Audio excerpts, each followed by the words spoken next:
ಮೂರು ರಾಜ್ಯಗಳನ್ನ ಟಾರ್ಗೆಟ್ ಮಾಡಿದೆ ಪಾಕಿಸ್ತಾನ. ಗುಜರಾತ್, ಪಂಜಾಬ್, ಜಮ್ಮು ಕಾಶ್ಮೀರವನ್ನ ಈಗ ಟಾರ್ಗೆಟ್ ಮಾಡಿ ದಾಳಿ ನಡೆಸ್ತಾ ಇದೆ. ಪಂಜಾಬ್ನಲ್ಲಿ 100 ಡ್ರೋನ್ ಅನ್ನ ಬಳಸಿ ಪಾಕಿಸ್ತಾನ ದಾಳಿ ಮಾಡಿದೆ ಅನ್ನೋ ಮಾಹಿತಿ ಸಿಗ್ತಾ ಇದೆ. ಜಮ್ಮು ಕಾಶ್ಮೀರದಲ್ಲಿ 32 ಡ್ರೋನ್ಗಳಿಂದ ದಾಳಿ ಮಾಡ್ತಾ ಇದೆ.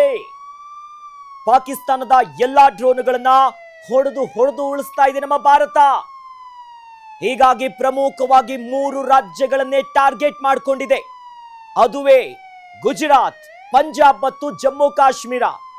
ಇಲ್ಲಿ ನೋಡಿ ಬಹಳ ಪ್ರಮುಖವಾಗಿ ಪಂಜಾಬ್ನಲ್ಲಿ 100 ಡ್ರೋನ್ಗಳನ್ನ ಅಕ್ಷರಶಃ ಇವೆಲ್ಲವೂ ಕೂಡ ಜಾತ್ರೆಯಲ್ಲೇ ತಗೊಂಡಿರ್ಬೇಕು. ಯಾಕಂದ್ರೆ ಏನು ಕೆಲಸ ಮಾಡ್ತಿಲ್ಲ, ಅದನ್ನ ಮಾಡೋದಕ್ಕೆ ಬಿಡ್ತಾ ಇಲ್ಲ ನಮ್ಮ ಭಾರತೀಯ ಸೇನೆ.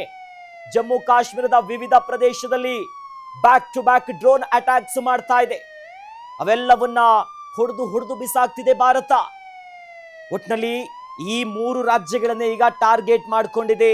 ಗಡಿ ಪ್ರದೇಶಗಳು, LOC ಮತ್ತು ಇಂಟರ್ನ್ಯಾಷನಲ್ ಬಾರ್ಡರ್ಗಳಿರುವಂತಹ ರಾಜ್ಯಗಳು ಅಲ್ಲೇ ಸಾಗುತ್ತೆ. ಮತ್ತೆ ಸೂಕ್ಷ್ಮ ಪ್ರದೇಶಗಳು, ಯಾಕಂದ್ರೆ ಪಂಜಾಬ್ ಇರಬಹುದು, ಜಮ್ಮು ಕಾಶ್ಮೀರ, ಇಲ್ಲೆಲ್ಲವೂ ಕೂಡ ಗಡಿಯ ನಾಡು, ಜೊತೆಯಲ್ಲಿ ಅರಣ್ಯ ಪ್ರದೇಶಗಳು ಕೂಡ ಇದೆ, ಸೆನ್ಸಿಟಿವ್ ಝೋನ್ಸ್ಗಳಿವೆಲ್ಲ.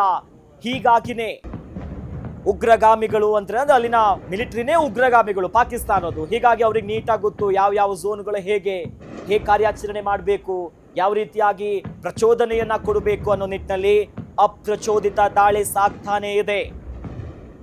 ಗುಜರಾತ್, ಪಂಜಾಬ್ ಮತ್ತು ಜಮ್ಮು ಕಾಶ್ಮೀರದಲ್ಲಿ ದೃಶ್ಯಾವಳಿಗಳಲ್ಲಿ ಗಮನಿಸ್ತಾ ಇದ್ದೀವಿ. ಅವರ ಪ್ರತಿ ಅಟ್ಯಾಕಿಗೂ ಕೂಡ ಕೌಂಟರ್ ಅಟ್ಯಾಕ್ ಅನ್ನ ಮಾಡಲಾಗ್ತಿದೆ ಭಾರತದಿಂದ.